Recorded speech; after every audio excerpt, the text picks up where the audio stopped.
What if you could put your cameraman in your pocket?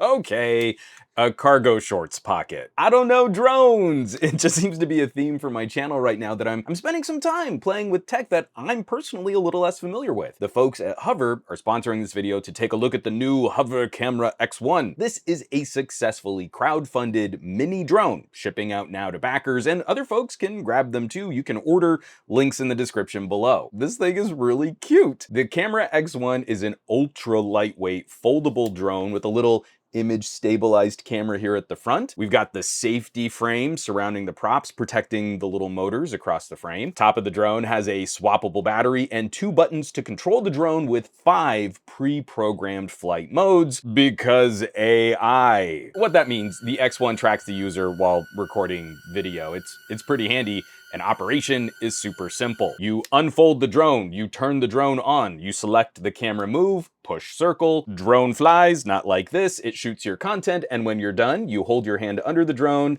and it lands in your hand. I've flown maybe 4 consumer drones in my life, but for a brief period of time, I was super into remote control helicopters. This is the easiest aerial vehicle I've ever used, while still offering some decent customization and controls for shooting your content, because that's a big hook. We can tell they're really aiming this at content creators. Each battery is good for about 10 minutes of flight, and charging the battery from empty can take around 35 minutes. The battery charges in the drone when you move your footage. You plug it into this little USB-C port here, but Hover also sent the kit. They sell this as an optional kit, where they have an external charger and a second battery that really helps you extend runtime out in the field. Plus, you can have a battery charging on a power bank just with your little external kit here. Immediately, one of the big pluses I can share, the drone is well controlled out of the box without having to pair it to a phone app. Of course, there is a phone app, but my first shots with it were all done on the buttons here on the top. As a quick side note, a little tangent here, I've had several action cameras in the past that were so app dependent that you would lose major functionality after the company stopped updating the app. I think that's really frustrating. Now, I can't completely predict what might happen with Hover years into the future, but the initial out-of-the-box experience here was encouraging. There's a lot you can do here before you have to turn to your phone, and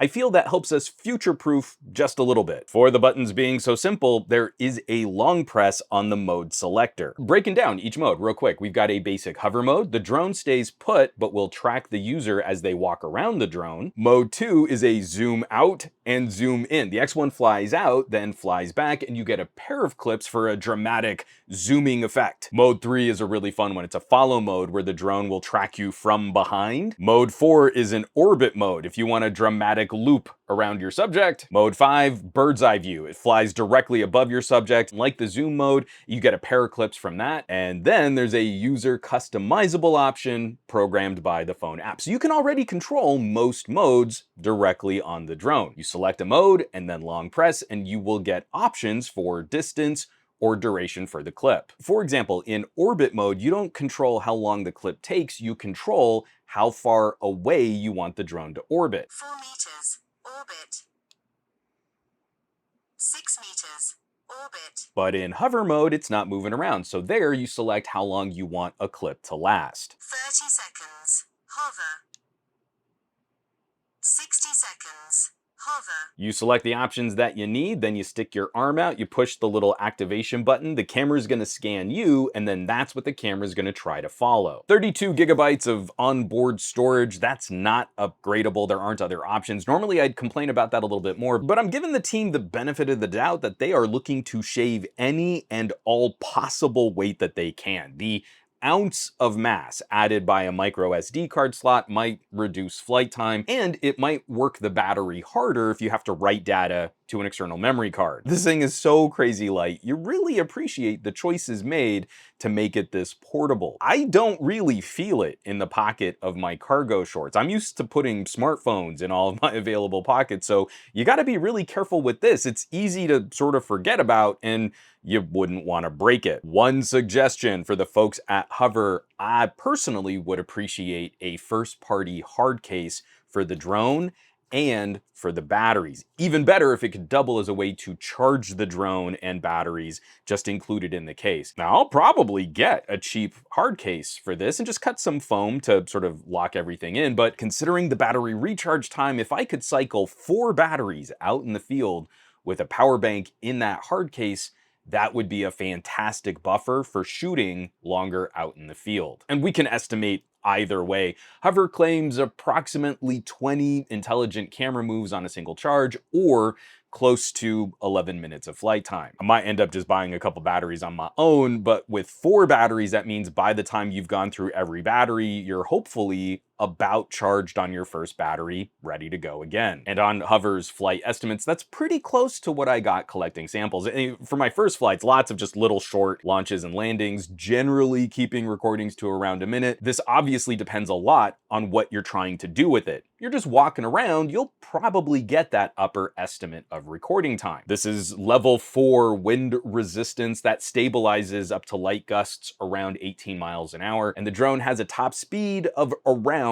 12 miles per hour. So if you're bicycling on a breezy day, I would not expect each battery to last 11 full minutes of tracking and recording. The harder you work the motors, the faster that battery's gonna drain. I've been talking about the flight platform here, but the camera tech is pretty solid considering the weight and the price. We've got video options for 2.7K at 30 frames per second, 1080p HDR at 30 frames per second, or standard 1080p at 60 frames per second. Now, I shot everything at 2.7K 30. I think this looks pretty good for action camera footage. Testing out some static shots, walking around, chasing after my daughter, the tracking is respectable, and the drone is decently responsive, especially running down a 7-year-old. I don't have anything quite this automatic to compare it to. I think one of the closest things I have in my arsenal, I've got this inexpensive gimbal that has a little mini camera for basic face tracking, and that thing works really well indoors, but it often loses the subject,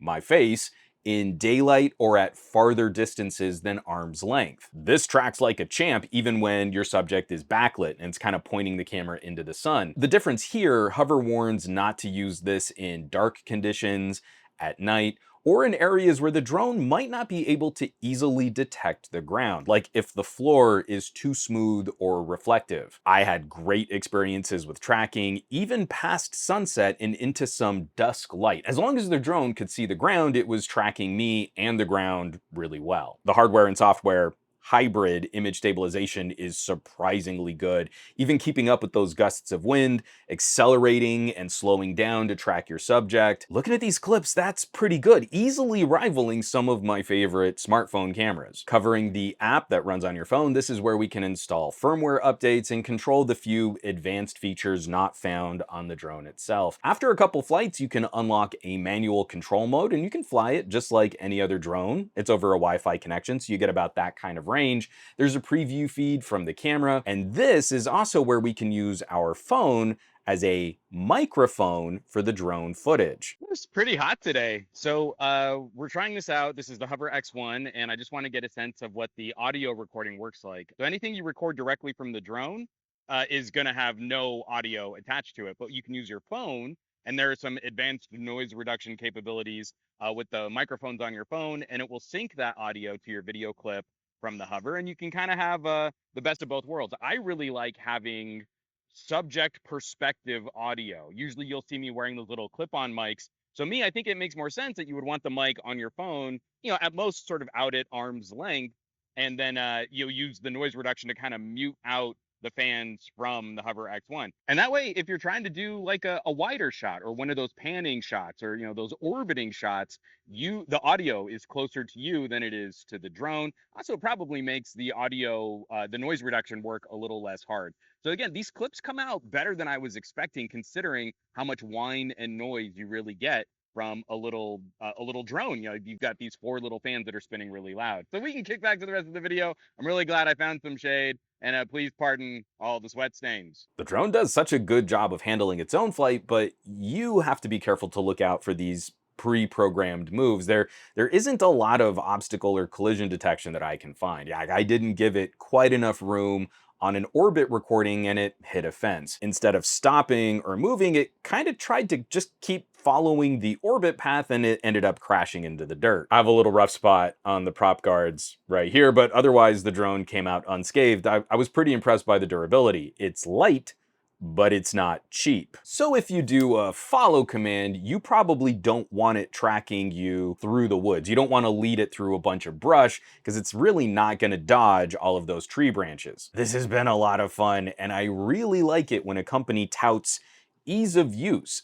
And then it really is easy to get someone started. My daughter, she's 7 years old, got the hang of basic takeoff and landings around 3 tries. I mean, we're talking less than 5 minutes. And one more brief tangent, I'm kind of off my script here, but I just took this out yesterday. My daughter had a little play date with one of her friends, and it wasn't just a grown-up teaching a 7-year-old. She could get the hang of that after a couple tries. Kind of wanted to see what would happen if I let my daughter show her friend how the drone worked. And similarly, these 2 7-year-olds were doing tracking and panning and zooming shots in a matter of minutes. I feel the company's claims of ease of use live up to that scrutiny when a 7-year-old can teach another 7-year-old how to fly the drone. For myself and the production that I do on this YouTube channel, we'll probably be seeing a few more clips from this little hover here. I've been covering more e-bikes, and sometimes I feel my riding footage is maybe just a little too close or a little too tight on gears or the bike frame, but now I can get an easy aerial view for my future ride videos. Or if someone just wants to shoot a short and you don't have someone to hold a phone for you, or you don't want to have to carry and set up a tripod, even though this is simple and streamlined,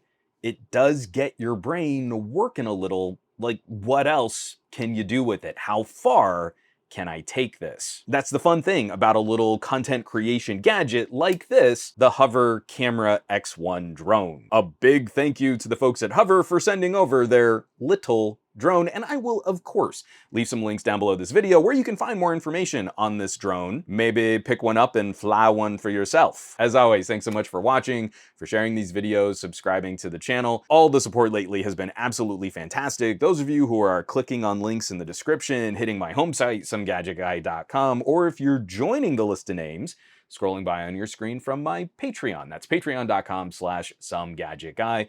This list is basically the coolest collection of tech pals in the universe, and I'm probably gonna be harassing them with a whole bunch of drone footage now. They're super cool, so I hope you'll check them out. Now, you know where you can find me around the rest of the internet, at SomeGadgetGuy, all over the place. I'm spending most of my time these days on the Mastodons, sharing a few photos on the Flickrs, a little less so these days on the Twitters and the Facebooks and the Instagrams, but I will catch you all on the next video. That's not how drones fly.